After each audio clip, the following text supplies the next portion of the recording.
On connaissait les cours de théâtre pour adultes et pour enfants, mais pour l'association philotechnique, les enjeux sont tout autres. Marie-Thérèse, Anne ou encore Nadine ont tout un point commun, elles ont plus de 65 ans. Pour ces seniors, le théâtre est une façon de s'amuser, mais pas seulement. Il permet de travailler leur mémoire et leur motricité. À 77 ans, Nadine ne voit que des avantages à exercer sa passion. Le théâtre m'a toujours attirée. Comme toute jeune ado, je rêvais aussi d'être comédienne. Mais bon, la raison l'a emporté. Je l'ai toujours fait en loisir, parce que ça me plaisait beaucoup. Voilà. Et je peux enfin me livrer à fond depuis que je ne travaille plus. Oui. Ah, c'est Geneviève. Oh, c'est qu'elle était amusante. Et qu'est-ce qu'elle est devenue? Elle est morte. Oh, la pauvre. Sous l'œil attentif d'Alain Laurence, les didascalies prennent vie.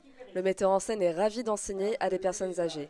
Un de mes élèves, que j'ai rencontré chez les Galabru, qui est devenu mon meilleur ami maintenant, me disait une chose assez touchante. Quand il a été mêlé à ses élèves seniors ici, il a dit c'est beaucoup plus passionnant pour moi, disait-il, d'avoir affaire à des gens qui ont un vécu. Si le théâtre est une parenthèse dans le quotidien de ses élèves, d'autres ont trouvé une solution beaucoup plus dynamique pour s'occuper. À quelques kilomètres de là, dans le 20e arrondissement de Paris, c'est sous l'œil avisé de Sylvie Duquesne que les seniors exécutent un Madison géant. Cette quinca a monté elle-même son programme de country 6 seniors. 3, 7, 3, 5, 4, 1, 2, 3, 4, 5, 6, 7, 8. Allez, first step, on y va. 1, 2, 3, on pivote. Lorsqu'ils arrivent juste après la retraite, ça peut être parfois un petit peu compliqué parce qu'ils n'ont pas forcément préparé la retraite, ils se retrouvent un peu d'un seul coup, on ne sert plus à rien. Je m'étais dit, les seniors, on pourrait faire quelque chose de plus tonique et je me suis dit que la danse en ligne, par son activité elle-même, par son essence, on peut effectivement danser seul, on peut apprendre à danser tard, genre au-delà de 60 ans, sans même avoir jamais dansé. Rose Garden, Toz et Tchétchit, les seniors se déchaînent sur des musiques entraînantes. Un bon moyen de se dépenser et d'oublier les petits tracas du quotidien. Monique, 76 ans et ex-championne de boxe, s'éclate lors des cours de Sylvie. Ça me file la pêche de faire la country, vraiment. Pour moi, c'est un lavage de tête. Je ne pense plus à rien, je transpire bien, je me muscle, je m'amuse beaucoup. Pour moi, c'est le pied, quoi.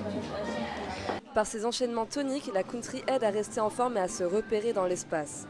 Une fois de plus, ces danseurs durs à cuire prouvent qu'ils n'ont rien à envier aux jeunes générations. Mais les cours ne sont pas les seuls endroits où le troisième âge peut swinguer.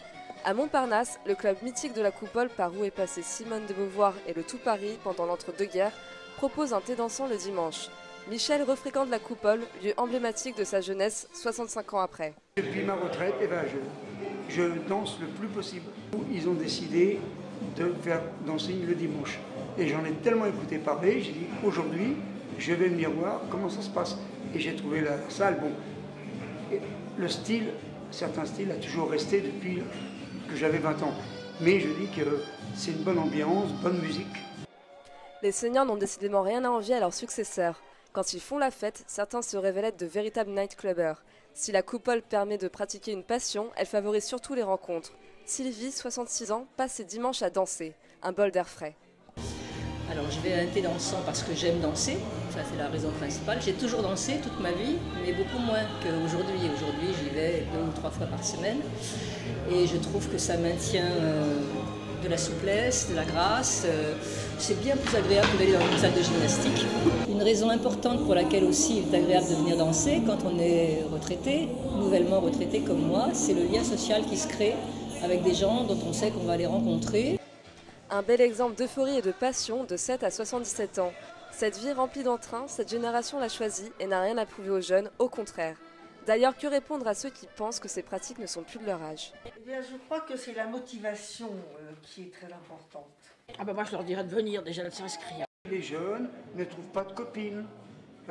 Ils sont toujours seuls. S'ils s'interrogent sur la nécessité de danser quand on est plus âgé, on en reparlera dans une 50aine d'années.